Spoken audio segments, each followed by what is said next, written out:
વિદ્યાર્થી મિત્રો good morning. આજે રવિવાર અને CC 509 એનો આપણે ભાગ 6 વાંચી રહ્યા છીએ, ભણી રહ્યા છીએ આજે. અને યુનિટ 1 આપણે 506 કમ્પ્લીટ થઈ ગયું છે, 507 કમ્પ્લીટ થઈ ગયું છે અને 509ની અંદર આપણે હજી એક વિડીયોના પછી એક કે બે વિડીયો અપલોડ કરીશું. જે સંપૂર્ણ કમ્પ્લીટ તમારે યુનિટ 1 પણ થઈ જશે 509ની અંદર. અને જુલાઈ સુધીનું ગવર્મેન્ટનું જે કાર્ય હતું એ પૂર્ણ થશે. પછી એસવાના વિદ્યાર્થી માટે પણ કંઈક ઓનલાઈન મૂકી શકાય. અને દરરોજ ડેલી જે પ્રિન્સિપલ આચાર્યશ્રી કીધું એ ટાઈમ ટેબલ પ્રમાણે લેક્ચર તમારા ગૂગલ મીટ દ્વારા અમે લઈએ જ છે 2 કલાક. એક પીવાય અને કે એસવાય દીકરાઓ તમને ખ્યાલ હોય તો બરાબર. ગૂગલ મીટમાં આપણે લેક્ચર લઈએ છીએ, લિંક મોકલી છે તમને દરરોજ. પણ આ છતાં કેટલાક વિદ્યાર્થીઓ પાસે ઇન્ટરનેટ ના હોય તો બીજાના ઇન્ટરનેટનો પણ યુઝ કરીને, મિત્રોના ઇન્ટરનેટને વાપરીને યુટ્યુબ પર જઈને આ બધું જોઈ શકે એના માટે આ પ્રયાસ કર્યા છે વિદ્યાર્થી મિત્રો. હવે આપણે નિરીક્ષણ પદ્ધતિ, આપણે લાસ્ટ ટાઈમ જોયું હતું કે ઔદ્યોગિક મનોવિજ્ઞાન જે છે, ઔદ્યોગિક મનોવિજ્ઞાનનો અભ્યાસ તો કરે છે, વર્તનનો અભ્યાસ કરે છે. પણ વર્તનનો અભ્યાસ એ ફક્ત માનવીનો વર્તનનો અભ્યાસ નથી કરતો, પણ એવા માનવીઓ કે જે વ્યવસાયની અંદર જોડાયેલા છે, જે કાર્ય સાથે સંકળાયેલા છે, એના વર્તનનો અભ્યાસ કરે છે. આપણે લાસ્ટ ટાઈમ તમને કીધું હતું. અને આનો અભ્યાસ કરવા માટે મનોવિજ્ઞાન, ઔદ્યોગિક મનોવિજ્ઞાનની જે પદ્ધતિ છે, પ્રયોગ પદ્ધતિ, એનો ઉપયોગમાં લે છે. આજે આપણે વાત કરીશું નિરીક્ષણ પદ્ધતિ. પ્રયોગ પદ્ધતિ તમે બધા સમજી લીધી. હવે નિરીક્ષણ પદ્ધતિને કઈ નિરીક્ષણ?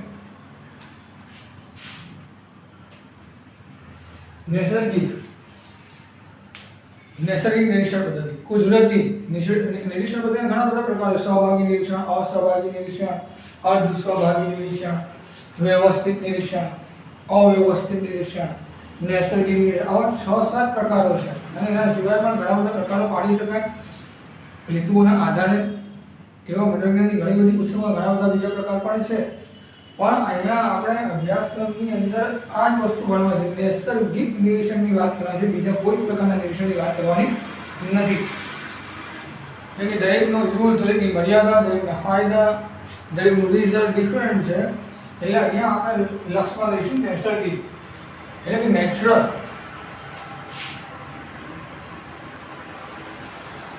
Natural observation method.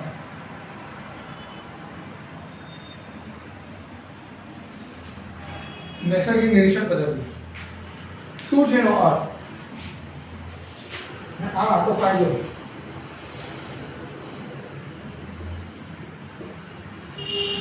અર્થની વાત કરીએ. મેં તમને કીધું છે લાસ્ટ ટાઈમ કે નિરીક્ષણ કરવું અને જોવું. કેટલાક લોકો તો એવું છે કે મેં તેને ઓબ્ઝર્વ કર્યું હતું, તું આવું કરતો હતો. આવી વાતો ક્યારેક વિદ્યાર્થીઓ કરતા હોય અને નીકળતા હોય ત્યારે આ બધી વિદ્યાર્થીઓ વચ્ચે આવી ઇન્ટરેક્શન ચાલતી હોય વિદ્યાર્થી મિત્રો, બરાબર. દીકરા દીકરી આવી વાત કરતા, મેં તેને ઓબ્ઝર્વ કર્યું હતું. એટલે ઓબ્ઝર્વ અને જોવું એ બંને તફાવત છે ભાઈ. તમે જોવાની જગ્યાએ ઓબ્ઝર્વ આપવાનું, ઓબ્ઝર્વની જગ્યાએ જોવું આપો તો ચાલે નહીં. અને મનોવિજ્ઞાન એ વિજ્ઞાનમાં બિલકુલ નહીં ચાલે. મનોવિજ્ઞાન એક વિજ્ઞાન છે, સાયકોલોજી એટલે સાયન્સ. હા, તો આ સાયન્સ જ્યારે હોય ત્યારે જોવું એ નોર્મલ જોવાની પ્રક્રિયા છે, જેની અંદર કોઈ હેતુ નથી. હું અત્યારે તમારો લેક્ચર લઈ રહ્યો છું મારા રૂમની અંદર, બરાબર, સ્ટાર્ટ કરીને, અને હું ઘડિયાળ એમ જોઉં તો જોયું ફિનિશ. મારું બીજું કોઈ લક્ષણ નતું, મારું ધ્યાન દિવાલ ઉપર ગયું, એમ ગયું, કોઈ લેવા દેવા નથી એનાથી, બરાબર. પણ જ્યારે હેતુપૂર્વક જોઉં, ભાઈ 11:30 12 વાગે લેક્ચર પૂરું કરીશ, બરાબર, તો 12 વાગી ગયા કે આ મારો હેતુ છે, તો આને પછી કહીએ ઓબ્ઝર્વેશન. જ્યારે વ્યક્તિ હેતુપૂર્વક કોઈ વસ્તુને જોવે છે સમસ્યાના ઉકેલ લાવવા માટે, સિસ્ટમ માટે, ત્યારે એને આપણે નિરીક્ષણ કહીએ છીએ દીકરાઓ. એટલે હવે તમને નિરીક્ષણ કોને કહેવાય તમને ખ્યાલ આવ્યું છે કે તમે ટુ સી ને ટુ ઓબ્ઝર્વ વચ્ચેનો ડિફરન્સ જાણી ગયા છો. હવે વિદ્યાર્થી મિત્રો આપણે વાત કરીએ કે નૈસર્ગિક નિરીક્ષણ. નિરીક્ષણ તમને ખ્યાલ આવ્યું છે. નૈસર્ગિક નિરીક્ષણ એટલે તફાવત એટલું છે કે નિરીક્ષણ જ્યારે કરતા હોય એ ત્યારે નેચરલ સિચ્યુએશન હોય. નેચરલ સિચ્યુએશન હોય, કુદરતી પરિસ્થિતિ હોય. હેતુ તો છે જ આપણો. કોઈ પણ વસ્તુને મેં તમને કીધું ને, ઔદ્યોગિક મને કંઈ જાણવું છે તો એનો હેતુ તો છે જ. પણ હેતુની અંદર વ્યવસ્થિત નિરીક્ષણ કરવું કે સહભાગી કરવું, એની અંદર આપણે નેચરલ સિચ્યુએશનની અંદર અભ્યાસ કરે છે. જેથી નૈસર્ગિક નિરીક્ષણ એક એવી પદ્ધતિ છે કે જેમાં કુદરતી પરિસ્થિતિમાં કાર્ય કરતા વ્યક્તિઓ અથવા કાર્ય સાથે સંકળાયેલા કર્મચારીઓનો અભ્યાસ કરવામાં આવે છે. તેવી પદ્ધતિને નૈસર્ગિક નિરીક્ષણ પદ્ધતિ કહેવામાં આવે છે. દીકરાઓ, નૈસર્ગિક નિરીક્ષણ એટલે કેવી પદ્ધતિ? નૈસર્ગિક પરિસ્થિતિમાં નેચરલ સિચ્યુએશનમાં જ્યારે કોઈ નેચરલ સિચ્યુએશન હોય, કુદરતી પરિસ્થિતિ હોય અને આવી પરિસ્થિતિમાં જ્યારે કોઈ વ્યક્તિનું વર્તન અભ્યાસ કરવામાં આવે તો એ પદ્ધતિને આપણે નૈસર્ગિક નિરીક્ષણ પદ્ધતિ કહેવામાં આવે છે. હવે આપણે વાત કરીએ છીએ કે નૈસર્ગિક નિરીક્ષણના ફાયદા શું છે. સૌથી મહત્વની વસ્તુ છે કે નૈસર્ગિક નિરીક્ષણની અંદર વ્યક્તિના વર્તનનો અભ્યાસ 100% યોગ્ય રીતે થઈ શકે છે. તમે જુઓ એક એક્ઝામ્પલ એ નિરીક્ષણનું, નેચરલ ઓબ્ઝર્વેશનનું. તમે કોઈ હોટલમાં જમવા જાઓ છો, એનો ટાઈમ હોય 12 થી 5, 12 થી 2 લંચનો, 8 થી 10 ડિનરનો, અને તમે એના પહેલાં તમે જાઓ તો હોટલ ચકાચક હોય. તમે જે સમય એને કીધું છે કે અહીંયા અત્યારે ઓપન થશે એ સમય તમે જાઓ તો ચકાચક હોય.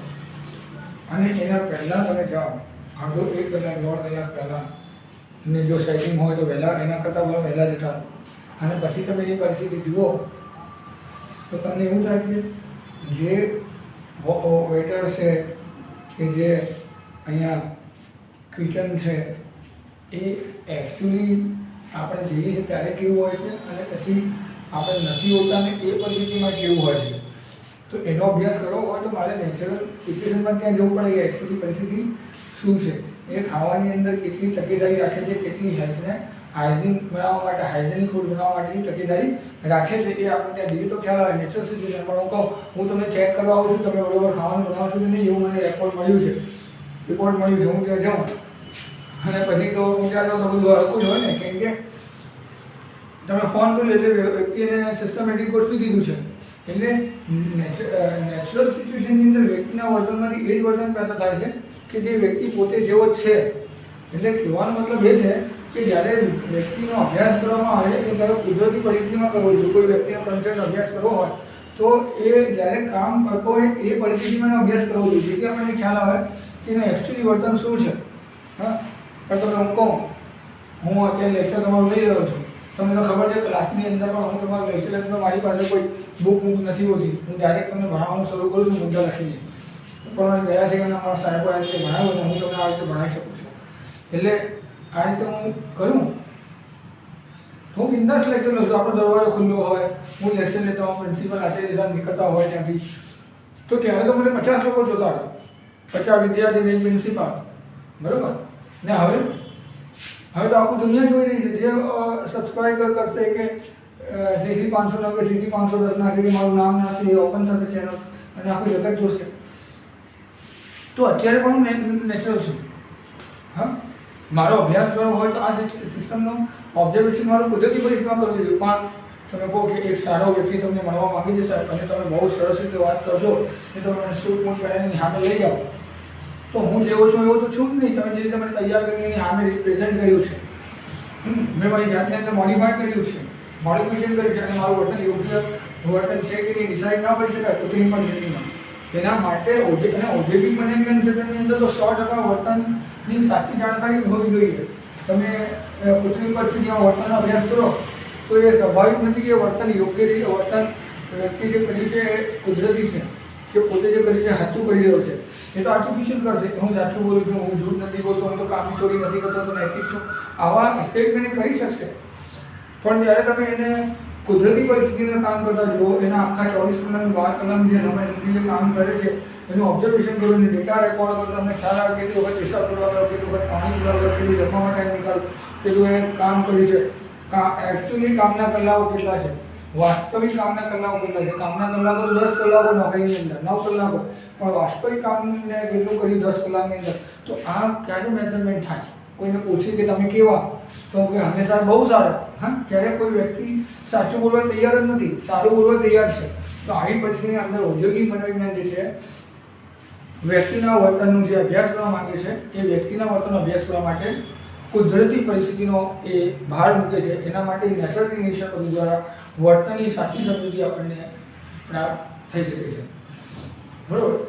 એક એક્ઝામ્પલ મને આપ્યું હતું જ્યારે હું ભણતો હતો ત્યારે એક પ્રોફેસરે કે મેં તમને કીધું કે જ્યાં પૈસાની લેવડ દેવડ થશે કામના બદલામાં, એને બધાને આપણે ઇન્ડસ્ટ્રી જ કહેવાય. કેમ કે ઉદ્યોગ એટલે પૈસા પેદા કરવા, લક્ષ્ય તો એ છે ને મેન.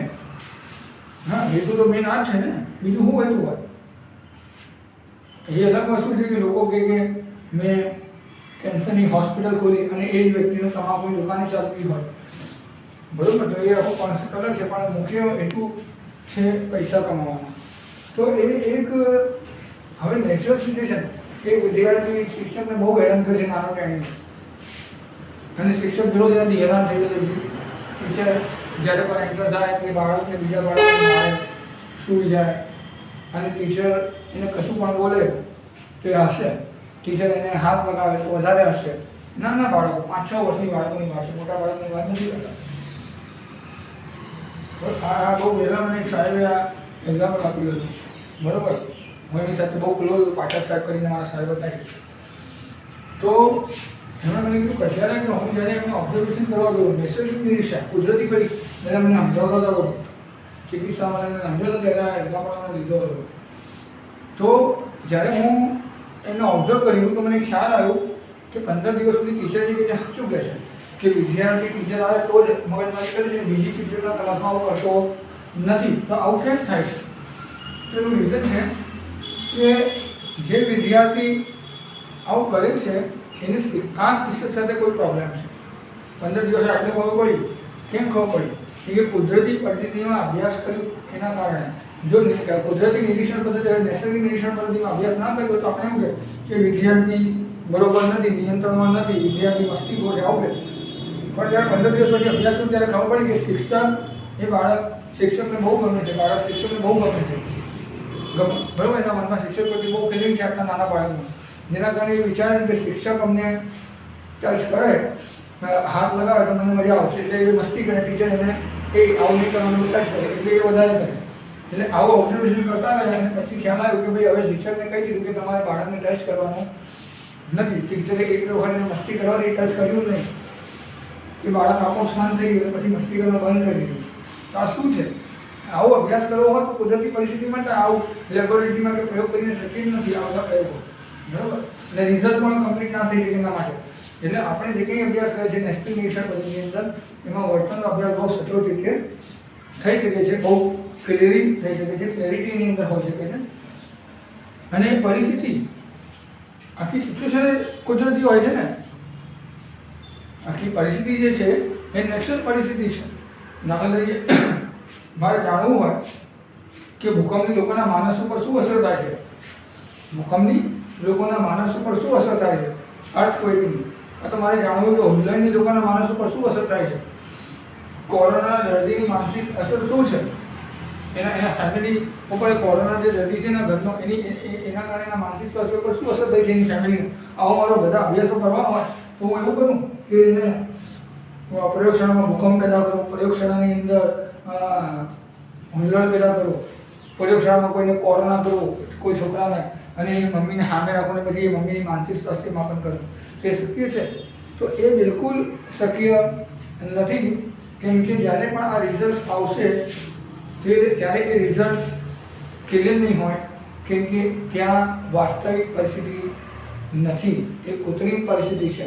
એ મેન્ટલી વ્યક્તિના માઇન્ડની અંદર સેટ હશે વસ્તુ કે ભાઈ કૃત્રિમ છે, મારો છોકરો હતી એકચ્યુઅલી વાસ્તવિક બીમાર થયો છે, એકચ્યુઅલી ધરતીકંપ આવી ગયું, ભલેનું ગમે તેટલું ઝટકો લાવું મશીનરી દ્વારા, ગમે તેટલું ઉલ્લડ જેવું વર્તન પેદા કરું, પરિસ્થિતિ પેદા, પણ એ શક્ય નથી દેખાવો. એટલે પરિસ્થિતિ એ વાસ્તવિક હોય છે, બરાબર, નૈસર્ગિક હોય છે, અને જેના કારણે આપણે જે અભ્યાસ કરીએ છીએ એ વિશિષ્ટ પરિસ્થિતિમાં કરીએ છીએ, અને જેના કારણે આપણને જે પરિણામ મળે છે એ પરિણામ પણ આપણને સચોટ મળે છે. મિત્રો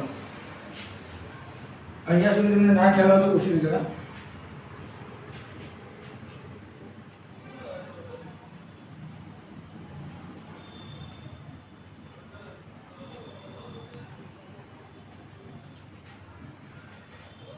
એટલે આપણે આ આઠને સમજ્યા, ફાયદાની અંદર આપણે વર્તન અને પરિસ્થિતિને સમજ્યા. હવે પરિણામ.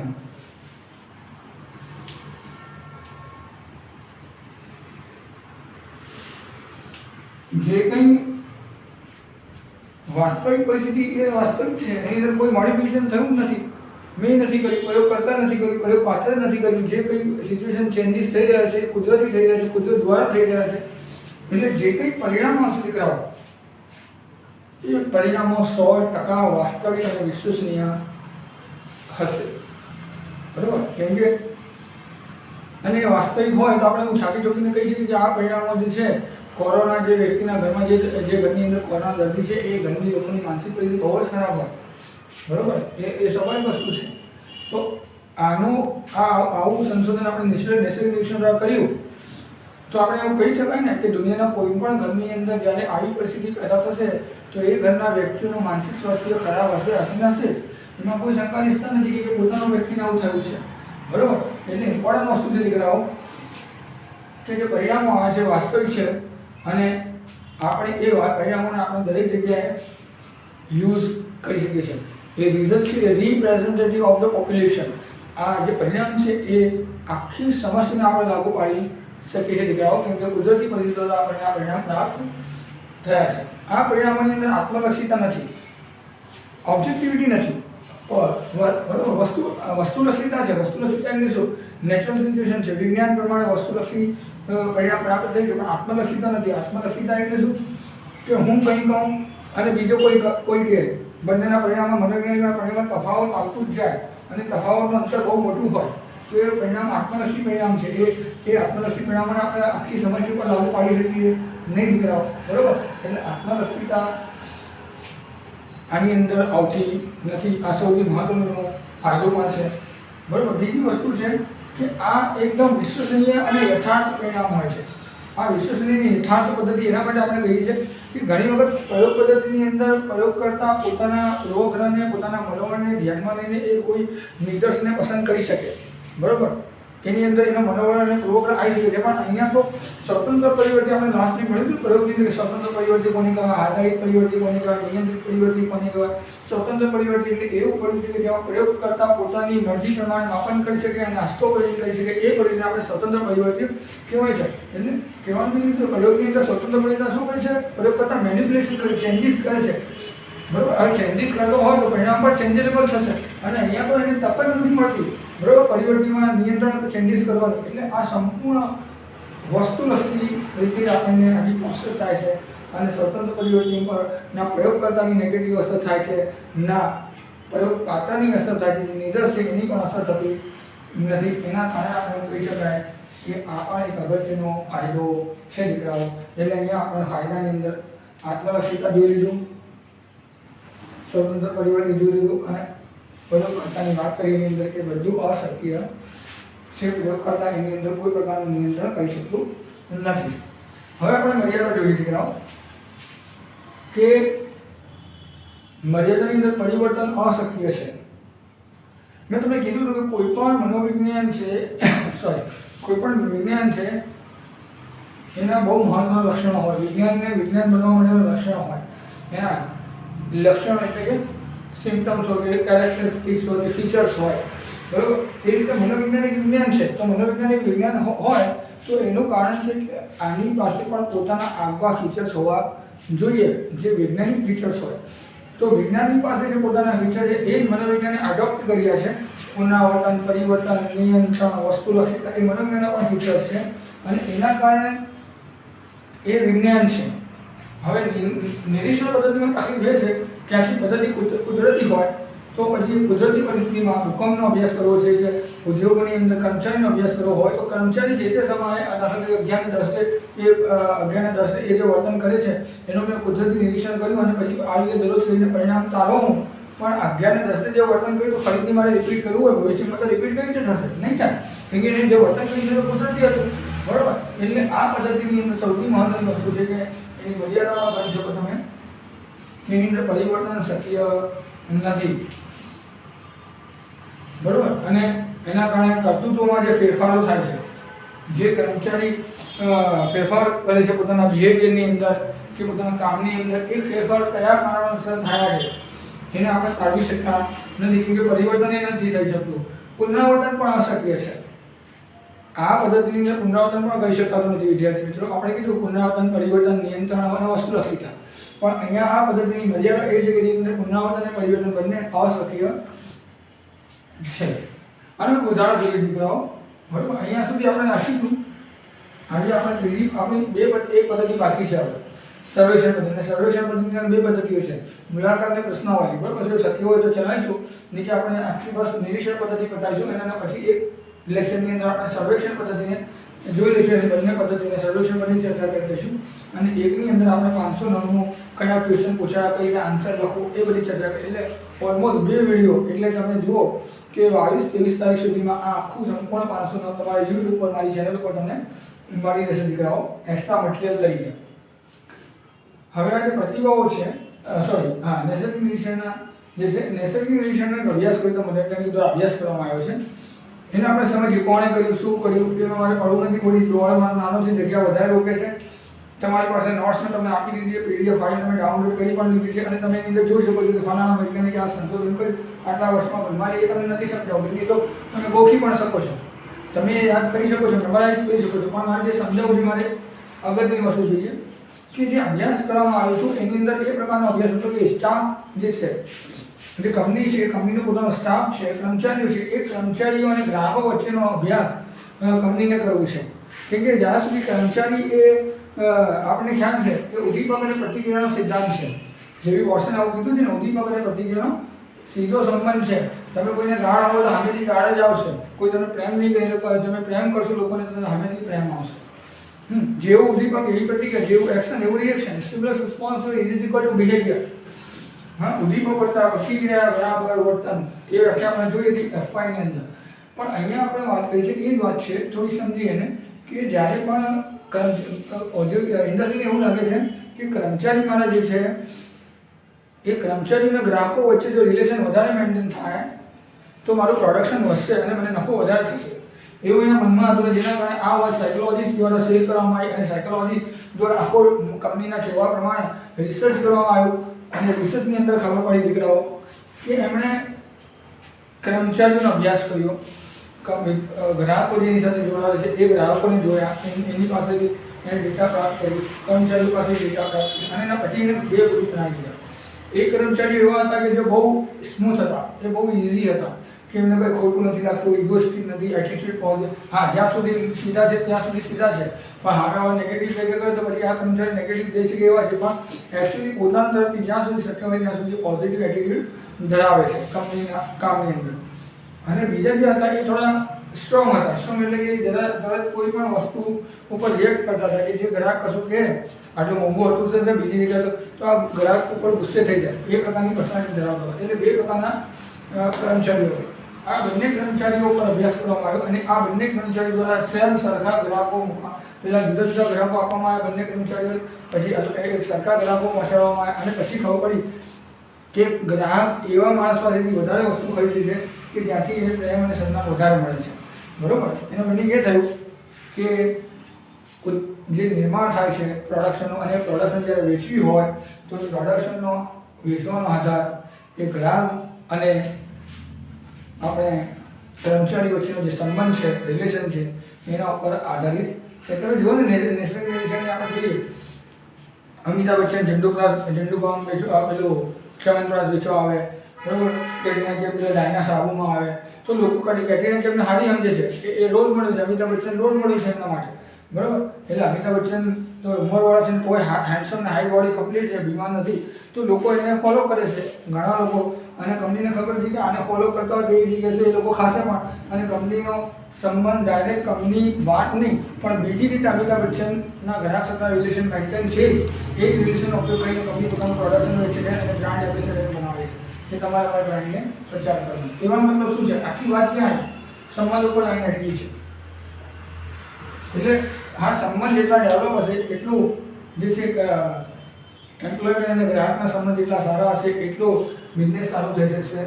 આ આખા રિસર્ચની અંદર કહેવામાં આવ્યું. અને જેનાથી ખબર પડી એના પછી ગ્રાહકોને કર્મચારીને પોતાના વર્તનને નિયંત્રિત કઈ રીતે કરો, how to deal with customer, તમારે કઈ રીતે એની સાથે ડીલ કરવી, એ બધું ઉપર ટ્રેનિંગ આપવામાં આવે. અને ટ્રેનિંગ આપીને જ્યારે જોવામાં આવ્યું ફરીથી તો એનું પ્રોડક્શન વધ્યું. એટલે કહી શકાય છે કે પરિણામ એવું દર્શાવે છે કે જેમ જેમ કર્મચારી અને ગ્રાહકો વચ્ચેનો સંબંધ વિધાય તેમ તેમ ઉત્પાદન અને પ્રોડક્શન અને વેચાણ વધારે સારી કક્ષામાં અને વધારે માત્રામાં થાય છે. એવું આ સંબંધના આધારે ખ્યાલ આવ્યો અને આવી ટ્રેનિંગ આપવામાં આવી. અત્યારે તમે જુઓ કે આ ઔદ્યોગિક મેનેજમેન્ટ છે, એના કારણે અત્યારે હાલમાં તો 20 નવી બ્રાન્ચ પણ છે ને, એના માટે કન્ઝ્યુમર સાયકોલોજી, ગ્રાહકનું મનોવિજ્ઞાન, ગ્રાહકને કઈ રીતે ગ્રાહકોને કઈ રીતે ડીલ કરી, ગ્રાહકને શું જોઈએ છે, એની મોટિવેશન, આખું બધું અભ્યાસ ગ્રાહકના મનોવિજ્ઞાનની નવી શાખામાં કરવામાં આવે છે.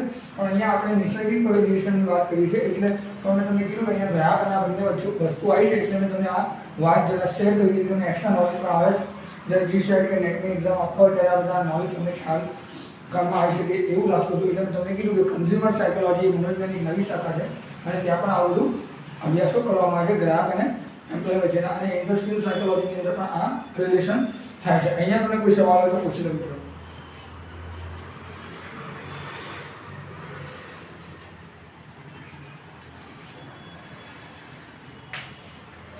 એટલે વિદ્યાર્થી મિત્રો, આપણે ઔદ્યોગિક મનોવિજ્ઞાન શું ભણ્યું, ઔદ્યોગિક મનોવિજ્ઞાન સ્વરૂપ ભણ્યું, ઔદ્યોગિક મનોવિજ્ઞાન વિકાસ કઈ રીતે થયો, બરોબર, ઓથોનો અભ્યાસ, એ બધી ચર્ચા આપણે કરી હતી.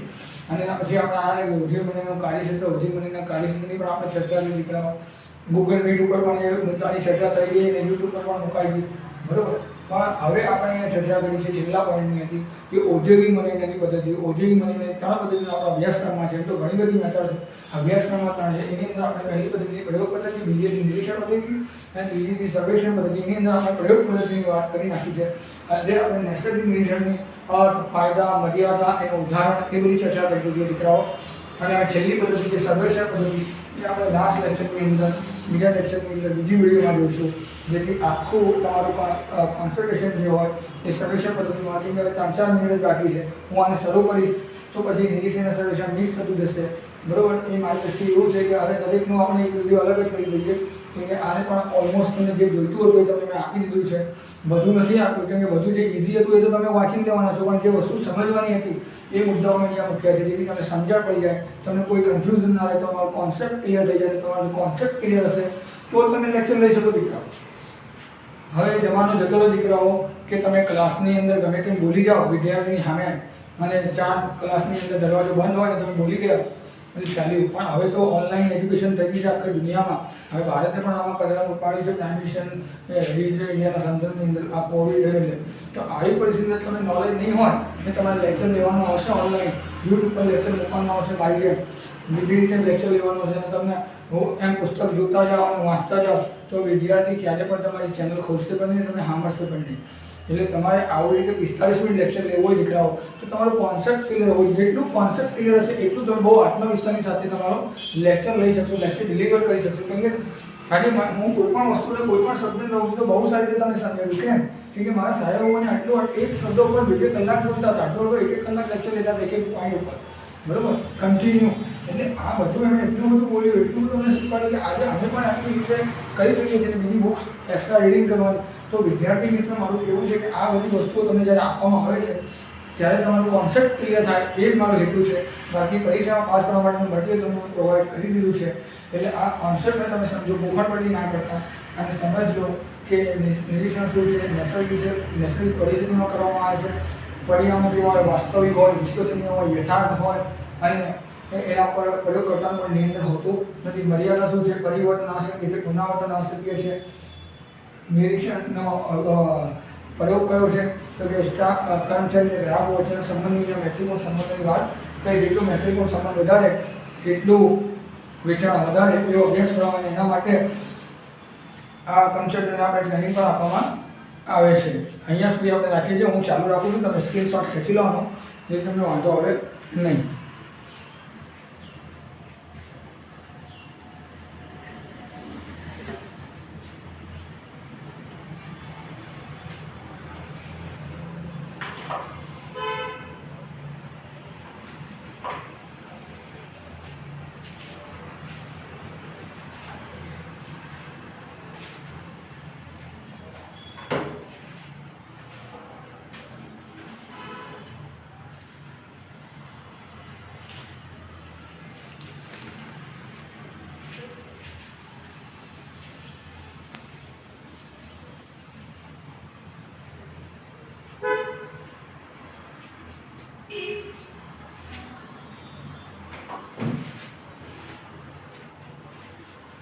ઓકે જે વિદ્યાર્થી મિત્રો બધા સ્ક્રીનશોટ ખેંચી લીધું છે એટલે આપણે અહીંયા લેક્ચરને ફિનિશ કરીએ છીએ. નેક્સ્ટ ટાઈમ 20 તારીખે આપણે સર્વેક્ષણ પદ્ધતિનો અભ્યાસ કરીશું. Thank you very much.